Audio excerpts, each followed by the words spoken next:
नमस्कार, हस्तक्षेप में आपका स्वागत है। मैं हूं अमलेंदु। पहले देखते हैं दिन भर की बड़ी खबरें डीबी लाइव के सौजन्य से, उसके बाद कुछ मनोरंजन की क्लिप्स। आपने अगर हमारा यूट्यूब चैनल अभी तक सब्सक्राइब नहीं किया है तो इसको सब्सक्राइब कर लीजिए। वीडियो को ज़्यादा से ज़्यादा लाइक और शेयर कीजिए और कमेंट बॉक्स में कमेंट करके अपनी राय भी बताइए कि इस खबर पर आपकी क्या प्रतिक्रिया है। तो आइए पहले देखते हैं दिन भर की बड़ी खबरें। बात होगी ओडिशा में राहुल गांधी के नवीन पटनायक और पीएम मोदी पर निशाने की। न्याय यात्रा को लेकर अखिलेश यादव के बड़े ऐलान की। बात करेंगे नितिन गडकरी के बयान से मुश्किल में फंसी मोदी सरकार की। बिहार विधानसभा स्पीकर के बयान से उड़ी नीतीश कुमार की नींद की। जानेंगे चुनाव आयोग क्यों पहुंचे शरद पवार गुट के नेता। और बुलेटिन के आखिर में बात शिवराज सरकार की योजनाओं पर मोहन यादव सरकार के यू टर्न की तैयारी की। इसके अलावा और भी कई बड़ी खबरों से आपको कराएंगे रूबरू, लेकिन तमाम बड़ी खबरों से पहले एक नजर सुर्खियों पर। कांग्रेस महासचिव प्रियंका गांधी ने मनरेगा को लेकर बीजेपी पर साधा निशाना। कहा, मनरेगा को कमजोर करके मजदूरों के साथ अन्याय कर रही है मोदी सरकार। आप सांसद संजय सिंह को नहीं मिली राहत। दिल्ली हाईकोर्ट ने शराब नीति मामले में जमानत देने से किया इनकार, याचिका खारिज। लोकसभा में मोदी सरकार पर बरसे कांग्रेस सांसद शशि थरूर। कहा, बीजेपी सरकार सबका साथ सबका विकास का नारा लेकर सत्ता में आई थी, लेकिन बीते 10 साल में जनता को धोखा दिया। जसप्रीत बुमराह ने बनाया नया रिकॉर्ड। टेस्ट क्रिकेट में बने नंबर 1 गेंदबाज। वनडे, टी20 और टेस्ट क्रिकेट में नंबर 1 गेंदबाज बनने वाले दुनिया के पहले खिलाड़ी। तो ये थी सुर्खियां। अब बात आज की सबसे बड़ी खबर की। राहुल गांधी की भारत जोड़ो न्याय यात्रा अब ओडिशा में है। ओडिशा के सीएम नवीन पटनायक की पीएम मोदी से करीबी छिपी नहीं है। पीएम मोदी भी पटनायक को अपना मित्र कहते हैं और इसी मित्रता पर राहुल गांधी ने तंज कसा है। तो क्या कहा है राहुल गांधी ने, देखिए ये रिपोर्ट। भारत जोड़ो न्याय यात्रा इस वक्त ऐसे राज्य में है जहां सरकार में ना तो एनडीए है और ना ही इंडिया गठबंधन में शामिल कोई पार्टी। ओडिशा में बीजू जनता दल की सरकार है और 24 साल से नवीन पटनायक राज्य के मुख्यमंत्री हैं। नवीन पटनायक केंद्र के साथ अपनी करीबी खुलकर जताते रहे हैं और राहुल गांधी ने इसी पर तीखा तंज भी कसा है। ओडिशा में नवीन पटनायक और पीएम नरेंद्र मोदी की पार्टनरशिप की सरकार चलती है। दोनों मिलकर काम करते हैं। मुझे संसद में दिखता है कि पीएम मोदी के कहने पर बीजेडी के लोग हमें परेशान करते हैं। बीजेपी और बीजेटी की इस पार्टनरशिप से सिर्फ कांग्रेस पार्टी लड़ रही है।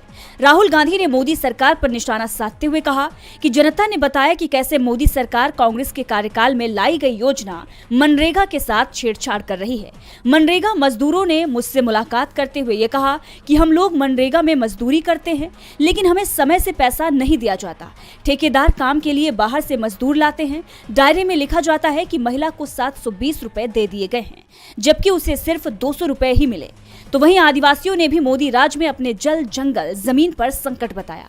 कांग्रेस नेता ने सबकी समस्याओं का समाधान करने का आश्वासन दिया। उन्होंने जनता को न्याय का हक दिलाने की बात भी कही। भारत जोड़ो न्याय यात्रा जैसे जैसे आगे बढ़ रही है, उसे मिलने वाला समर्थन भी बढ़ रहा है। साथ ही यात्रा इंडिया गठबंधन को भी मजबूत बना रही है और अब इस यात्रा को लेकर सपा चीफ अखिलेश यादव ने बड़ा बयान दे दिया है। तो क्या कहा है अखिलेश यादव ने, देखिए इस रिपोर्ट में। उत्तर प्रदेश में लोकसभा चुनाव की सियासी तपिश के साथ एक बार फिर से यूपी के 2 लड़कों की जोशी साफ नजर आएगी। कांग्रेस और सपा के बीच अब बात बन गई है। अखिलेश यादव ने राहुल गांधी की भारत जोड़ो न्याय यात्रा में शामिल होने का निमंत्रण स्वीकार कर लिया है, जिससे बीजेपी की मुश्किलें बढ़ गई हैं। राहुल और अखिलेश अमेठी और रायबरेली की सड़कों पर साथ में दिखेंगे और सामाजिक न्याय का नारा बुलंद करते हुए नजर आएंगे। बता दें कि अखिलेश यादव ने कुछ दिन पहले संकेत दिए थे कि वो राहुल गांधी की भारत जोड़ो न्याय यात्रा में शिरकत करने या नहीं करने का कोई सवाल नहीं है, क्योंकि उन्हें इसका निमंत्रण ही नहीं मिला है। कांग्रेस अपने कार्यक्रम में हमें आमंत्रित नहीं करती है। समाजवादियों की अपनी अलग लड़ाई है। तब कांग्रेस के महासचिव जयराम रमेश ने अखिलेश के इस बयान पर जवाब दिया था और कहा था कि अभी यूपी में न्याय यात्रा को लेकर रूट प्लान बन रहा है। जल्द ही यूपी में इंडिया गठबंधन के सभी दलों को न्याय यात्रा में शामिल होने का निमंत्रण भेजा जाएगा। जिसके बाद कांग्रेस अध्यक्ष मल्लिकार्जुन खड़गे ने सपा प्रमुख अखिलेश यादव को भारत जोड़ो न्याय यात्रा के लिए आमंत्रित किया था, जिसे अखिलेश ने स्वीकार कर लिया है। सपा की ओर से कहा गया है कि अखिलेश यादव अमेठी या रायबरेली में भारत जोड़ो न्याय यात्रा में शिरकत करेंगे। कांग्रेस का न्योता स्वीकार करते हुए सपा प्रमुख अखिलेश यादव ने यह भी कहा कि भारत जोड़ो न्याय यात्रा उत्तर प्रदेश में प्रवेश करके पीडीए, पिछड़ा दलित अल्पसंख्यक की रणनीति से जुड़ेगी और हमारे सामाजिक न्याय और परस्पर सौहार्द के आंदोलन को और आगे लेकर जाएगी। इंडिया गठबंधन की टीम और पीडीए की रणनीति जीत का नया इतिहास लिखेगी। आपको बता दें, राहुल गांधी की अगुवाई में कांग्रेस की भारत जोड़ो न्याय यात्रा 16 फरवरी को चंदौली जिले से उत्तर प्रदेश में एंट्री करेगी। कांग्रेस की ये यात्रा यूपी में 11 दिनों तक रहेगी और 18 से 20 जिलों से होकर गुजरेगी और इस दौरान अखिलेश राहुल के साथ दिखेंगे। यूपी में अखिलेश यादव भी राहुल गांधी के साथ साथ न्याय यात्रा में पैदल चलेंगे। न्याय यात्रा ने पहले से ही मोदी सरकार की नींद उड़ा रखी है, तो वहीं केंद्रीय मंत्री नितिन गडकरी के बयान अलग से पीएम मोदी की परेशानी बढ़ाते हुए नजर आ रहे हैं। मुंबई में नितिन गडकरी ने जो बयान दिया उससे मोदी सरकार बैकफुट पर नजर आ रही है। तो क्या कहा है केंद्रीय मंत्री ने, देखिए इस रिपोर्ट में। लोकसभा चुनाव से पहले मोदी सरकार को उनके ही मंत्री ने घेर लिया है। केंद्रीय मंत्री नितिन गडकरी ने लोकतंत्र पर मंडराते खतरे को लेकर बड़ा बयान दिया है। उन्होंने कहा कि नेताओं में विचारधारा की कमजोरी लोकतंत्र के लिए ठीक नहीं है। गडकरी ने कहा कि कुछ नेता हैं जो अपनी विचारधारा के साथ मजबूती से खड़े रहते हैं, लेकिन उनकी संख्या लगातार घट रही है। बिना किसी का नाम लिए गडकरी ने कहा, मैं हमेशा मजाक में कहता हूं कि चाहे किसी भी पार्टी की सरकार हो, एक बात तो तय है कि जो अच्छा काम करता है उसे कभी सम्मान नहीं मिलता और जो बुरा काम करता है उसे कभी सजा नहीं मिलती। नितिन गडकरी एक इवेंट में लोगों को संबोधित कर रहे थे। उन्होंने कहा, हमारी बहस और चर्चाओं में विचारों का अलग अलग होना दिक्कत नहीं है, लेकिन आइडिया की कमी होना दिक्कत है। ऐसे लोग हैं जो अपनी विचारधारा पर दृढ़ विश्वास के साथ खड़े हैं, लेकिन ऐसे लोगों की संख्या घट रही है। विचारधारा में जो गिरावट आ रही है वो लोकतंत्र के लिए अच्छा नहीं है। ना राइटिस्ट ना लेफ्टिस्ट, हमें अपॉर्चुनिस्ट अवसरवादी समझा जाता है। ऐसे लोग सिर्फ सत्ताधारी पार्टी से जुड़े रहना चाहते हैं। गडकरी ने कहा कि भारत दुनिया का सबसे बड़ा लोकतंत्र है, लेकिन यहाँ अच्छा काम करने वालों को सम्मान नहीं मिलता है और खराब काम करने वालों को कभी सजा नहीं दी जाती। उन्होंने कहा कि नेता आते जाते रहते हैं, लेकिन उन्होंने अपने अपने निर्वाचन क्षेत्र के लोगों के लिए जो काम किया है, आखिर में वही उन्हें सम्मान दिलाता है। पब्लिसिटी और पॉपुलैरिटी जरूरी है, लेकिन उन्होंने अपने अपने निर्वाचन क्षेत्र में जो काम किया है वो संसद में उनकी कही गई बातों से ज्यादा जरूरी है। गडकरी ने इसके साथ ही आरजेडी प्रमुख लालू प्रसाद यादव की भाषण देने की कला की तारीफ की। गडकरी ने बिहार के पूर्व मुख्यमंत्री कर्पूरी ठाकुर की भी तारीफ की। उन्होंने कहा कि ऐसे लोगों की वजह से ही लोकतंत्र मजबूत हुआ है। मुख्यमंत्री पद से इस्तीफा देने के बाद वे ऑटो रिक्शा में चलते थे और उनकी हालत बेहद साधारण थी। उन्होंने कहा कि नेताओं को ऐसे लोगों से प्रेरणा लेनी चाहिए। गडकरी ने ये बातें तब कही जब लोकसभा चुनाव नजदीक है। ऐसे में उनकी बातों से मोदी सरकार के घिरने का अंदेशा बढ़ रहा है। गडकरी के बयान से एक बार फिर पीएम मुश्किल में दिख रहे हैं, तो दूसरी तरफ बिहार के सीएम भी मुश्किल में दिखाई दे रहे हैं। बीजेपी के साथ सरकार बनाना नीतीश के लिए भारी पड़ता नजर आ रहा है, क्योंकि विधानसभा स्पीकर अवध बिहारी चौधरी ने साफ कर दिया है कि वो इस्तीफा नहीं देंगे। तो आखिर अवध बिहारी से क्यों डरती दिख रही है नीतीश सरकार, और क्या कहा है विधानसभा स्पीकर ने, देखिए इस रिपोर्ट में। लोकसभा चुनाव से पहले ही बिहार की सियासी सरगर्मियां तेज हो गई है। 12 फरवरी को नीतीश सरकार को विश्वास मत हासिल करना है। विधानसभा का सत्र बुलाने का ऐलान हो चुका है। कांग्रेस और आरजेडी का दावा है कि नीतीश के पास बहुमत नहीं है। जेडीयू के कई विधायक उनके संपर्क में हैं, जबकि सीएम नीतीश कुमार 128 विधायकों के समर्थन का दावा कर रहे हैं। ऐसे में नीतीश पर बहुमत है या नहीं, ये 12 फरवरी को विधानसभा में साफ हो जाएगा और इस बहुमत परीक्षण में विधानसभा स्पीकर अवध बिहारी चौधरी का रोल सबसे महत्वपूर्ण होगा, क्योंकि ये तय माना जा रहा है कि फ्लोर टेस्ट के दौरान कई विधायक पाला बदल सकते हैं। विधानसभा में स्पीकर आमतौर पर सत्ताधारी दल का ही होता है, लेकिन बिहार विधानसभा के स्पीकर अवध बिहारी चौधरी आरजेडी के विधायक है और सत्ता में एनडीए है। चौधरी ने ये भी साफ कर दिया है कि वो इस्तीफा नहीं देंगे और विधानसभा की कार्रवाई का संचालन करेंगे। चौधरी ने ये भी कहा है कि उन्हें 7 फरवरी को अविश्वास प्रस्ताव की जानकारी मिली है। दरअसल स्पीकर पर अगर सदस्य अविश्वास प्रस्ताव का नोटिस देते हैं तो 14 दिन तक विधानसभा अध्यक्ष उस पद पर बने रहेंगे। उन्हें सदन में मतदान कर ही हटाया जा सकता है और चौधरी ने भी साफ कर दिया है कि मतदान को लेकर जो नियम प्रक्रिया है और जो कानून है उसके अनुरूप ही कार्यवाही करेंगे। अभी तक की कार्रवाई भी नियमानुसार की गई है। अवध बिहारी चौधरी के बयान से ये साफ है कि वो 20 फरवरी तक विधानसभा अध्यक्ष बने रहेंगे और इससे पहले 12 फरवरी को नीतीश कुमार की सरकार का फ्लोर टेस्ट होगा। साफ है कि आरजेडी ने नीतीश के साथ खेला करने की तैयारी कर ली है। नीतीश की सरकार पर संकट दिख रहा है, तो दूसरी तरफ एनसीपी बनाने वाले शरद पवार भी इस समय संकट में नजर आ रहे हैं। चुनाव आयोग ने उनकी पार्टी और निशान शरद के भतीजे अजीत पवार को सौंप दिया है, लेकिन शरद पवार ने भी साफ कर दिया है कि वो झुकेंगे नहीं। तो क्या है शरद पवार का प्लान, देखिए इस रिपोर्ट में।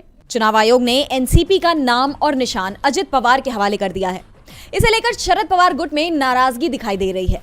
एनसीपी की स्थापना शरद पवार ने 1999 में की थी और पार्टी की स्थापना के बाद से ही पवार इसके अध्यक्ष बने हुए थे, लेकिन अजित पवार ने पवार से एनसीपी छीन ली है।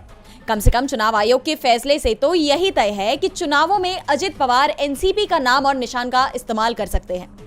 दूसरी तरफ शरद पवार ने साफ कर दिया है कि चुनाव आयोग के फैसले को वो सुप्रीम कोर्ट में चुनौती देंगे। इस बीच शरद गुट चुनाव आयोग भी पहुंच गए। दरअसल चुनाव आयोग ने शरद पवार से कहा था कि वो आज चुनाव आयोग में पार्टी के नए नाम के लिए 3 नाम पेश करें और पवार गुट की तरफ से 3 नाम प्रस्तावित कर दिए गए हैं, जिसमें पहला नाम नेशनलिस्ट कांग्रेस पार्टी एस, दूसरा नाम नेशनलिस्ट कांग्रेस पार्टी शरद पवार और तीसरा नाम नेशनल कांग्रेस पार्टी शरद चंद्र पवार है, जिस पर चुनाव आयोग ने अपना फैसला लेते हुए शरद की पार्टी का नया नाम एनसीपी शरद चंद्र पवार चुना है। लेकिन वो आयोग के फैसले से संतुष्ट नहीं है और आगे की लड़ाई लड़ने का ऐलान कर दिया है। दूसरी तरफ अजित पवार ने सुप्रीम कोर्ट में इस मामले में कैविएट दाखिल कर दी है। चुनाव आयोग के फैसले को अजित पवार ने लोकतंत्र में बहुमत की जीत बताई है, तो वहीं शरद पवार की बेटी सुप्रिया सुले ने इसकी आलोचना की है। मामले में बयान देते हुए महाराष्ट्र कांग्रेस अध्यक्ष नाना पटोले ने कहा, केंद्र सरकार ने जो फैसला चुनाव आयोग को लिखकर दिया था वही फैसला एनसीपी को लेकर आया है। शरद पवार लंबी लड़ाई की तैयारी में है तो कर्नाटक की कांग्रेस सरकार भी लड़ाई लड़ रही है। ये लड़ाई राज्य के अधिकारों को लेकर है। आज कर्नाटक के सीएम सिद्धारमैया ने अपनी पूरी कैबिनेट और राज्य कांग्रेस के विधायकों के साथ दिल्ली के जंतर मंतर पर प्रदर्शन किया। तो क्यों दिल्ली में कर रही है प्रदर्शन कर्नाटक सरकार, देखिए इस रिपोर्ट में। कर्नाटक के मुख्यमंत्री सिद्धारमैया ने 7 फरवरी को दिल्ली के जंतर मंतर पर केंद्र सरकार के खिलाफ प्रदर्शन किया। इसमें सीएम के साथ उनकी पूरी कैबिनेट और कांग्रेस के विधायक मौजूद रहे। कर्नाटक का आरोप है कि केंद्र सरकार हमें ना तो टैक्स का हिस्सा दे रही है और ना ही आर्थिक मदद कर रही है। इस प्रदर्शन को चलो दिल्ली नाम दिया गया। कर्नाटक के मुख्यमंत्री सिद्धारमैया ने बताया कि हम 100 रुपए केंद्र सरकार को भेज रहे हैं, लेकिन 12-13 रुपए ही वापस मिल रहे हैं। कर्नाटक के अलावा केरल, तमिलनाडु, तेलंगाना भी केंद्र सरकार पर फंड्स के बंटवारे में भेदभाव का आरोप लगा चुके हैं। कर्नाटक की कांग्रेस सरकार का आरोप है कि अनुदान देने में केंद्र सरकार कर्नाटक के साथ भेदभाव कर रही है। राज्य सरकार ने सुविधाओं के प्रावधान में भी कर्नाटक के लोगों के साथ अन्याय के आरोप लगाए हैं। कांग्रेस ने हैशटैग मेरा टैक्स मेरा अधिकार का नारा देकर सोशल मीडिया पर प्रदर्शन में लोगों से जुड़ने की अपील की थी। कर्नाटक के मुख्यमंत्री सिद्धारमैया ने कहा कि टैक्स कलेक्शन के मामले में महाराष्ट्र नंबर 1 है तो कर्नाटक दूसरे नंबर पर है। इस साल कर्नाटक ने टैक्स कलेक्शन में 4.30 लाख करोड़ का योगदान दिया, जबकि राज्य के डेप्यूटी सीएम डीके शिवकुमार ने कहा कि हम अपना अधिकार चाहते हैं, हमें सिर्फ 13% मिल रहा है। मुझे नहीं पता कि हमें क्या मिलना चाहिए, दूसरे राज्यों को कितना हिस्सा मिलता है मुझे इससे भी मतलब नहीं है। केंद्र सरकार गुजरात को जो हिस्सा देती है वही हिस्सा हमें भी चाहिए।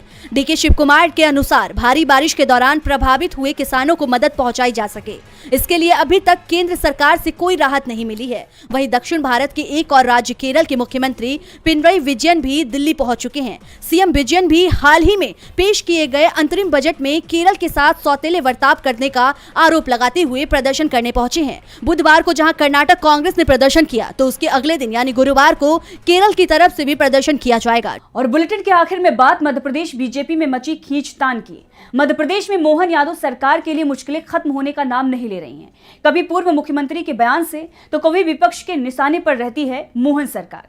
हाल में ही हुए विधानसभा सत्र में राज्यपाल के अभिभाषण को लेकर पूर्व मुख्यमंत्री कमलनाथ ने बड़ा दावा कर दिया है, जिसके बाद मोहन सरकार सवालों के कटघरे में आ गई है। तो क्या कहा है कमलनाथ ने, क्यों सवालों में घिरी है मोहन सरकार, जानने के लिए देखिए ये रिपोर्ट। मध्य प्रदेश विधानसभा चुनाव में भाजपा को मिली जीत के बाद मोहन यादव को राज्य का मुख्यमंत्री तो बना दिया गया, लेकिन अब मोहन यादव सरकार चुनावों में जनता से किए गए वादे पूरा करती दिखाई नहीं दे रही। मोदी की गारंटी से एमपी सरकार पीछे हटती दिख रही है। मध्य प्रदेश की विधानसभा में राज्यपाल के अभिभाषण में उन योजनाओं का नाम ही नहीं था जिनके सहारे बीजेपी की सत्ता में वापसी हुई थी। पूर्व मुख्यमंत्री कमलनाथ ने अपने सोशल मीडिया पर पोस्ट करते हुए मोहन सरकार के कार्यकाल में बनने वाली योजनाओं को लेकर बड़ा बयान दिया है। उन्होंने दावा किया है कि मोहन सरकार पूर्व मुख्यमंत्री शिवराज सिंह चौहान के कार्यकाल में लागू की गई जन कल्याण की योजनाओं को बंद कर रहे हैं। उन्होंने कहा, विधानसभा चुनाव में भारतीय जनता पार्टी ने मध्य प्रदेश की जनता से 3 बड़े वादे किए थे, जिसमें पहला वादा था कि लाडली बहन योजना में महिलाओं को 3000 रुपए प्रति माह दिए जाएंगे। लेकिन आज राज्यपाल के अभिभाषण में लाडली बहन योजना में 3000 रुपए देने की कोई बात ही नहीं की गई। भारतीय जनता पार्टी ने दूसरी बड़ी घोषणा गेहूं का न्यूनतम समर्थन मूल्य 2700 रुपए प्रति क्विंटल और तीसरी घोषणा धान का न्यूनतम समर्थन मूल्य 3100 रुपए प्रति क्विंटल करने की थी। लेकिन न्यूनतम समर्थन मूल्य पर भी राज्यपाल के अभिभाषण में कोई बात नहीं कही गई। साफ है कि डॉक्टर मोहन यादव सरकार मध्य प्रदेश की जनता के साथ और खासकर महिलाओं और किसान भाइयों के साथ खुली बेईमानी करने का इरादा रखती है और चुनाव में किए गए वादों से पलट चुकी है। इसके साथ ही उन्होंने मोहन सरकार के इस काम को धोखा करार देते हुए कहा कि कांग्रेस पार्टी इसके खिलाफ हर स्तर पर आवाज उठाएगी। कमलनाथ के इस बयान से प्रदेश में भाजपा सरकार एक बार फिर मुश्किल में है। अब इस पर क्या जवाब देती है भाजपा सरकार, ये देखने वाली बात होगी। तो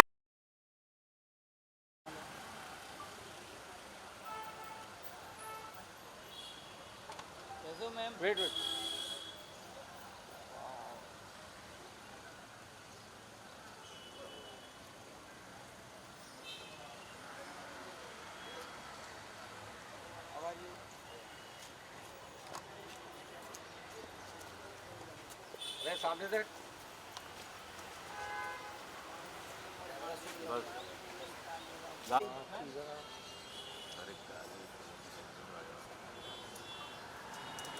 और मैम यहाँ पर क्या करने के लिए आई थी? और आने वाले कौन कौन से प्रोजेक्ट हैं जो कि हम देख पाएंगे? रुकिए और अपने कस्टमर्स को और अपने लोगों को क्या कहना चाहेंगे? Enjoy करो अपनी लाइफ को, कॉफी पीते रहो। Thank you so much. Bye.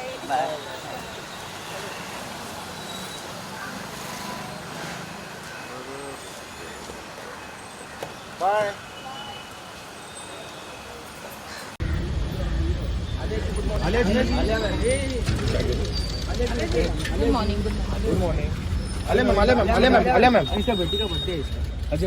Ajay भाई एक मिनट आद्या ना happy birthday Aadya. Thank you so much. Ajay भाई मेरे में आशा है ये वीडियो आपको पसंद आया होगा। इसको ज़्यादा से ज़्यादा शेयर करें, लाइक करें, सब्सक्राइब करें चैनल को, फेसबुक पेज को फॉलो करें और ज़्यादा से ज़्यादा इसको सब्सक्राइब करें।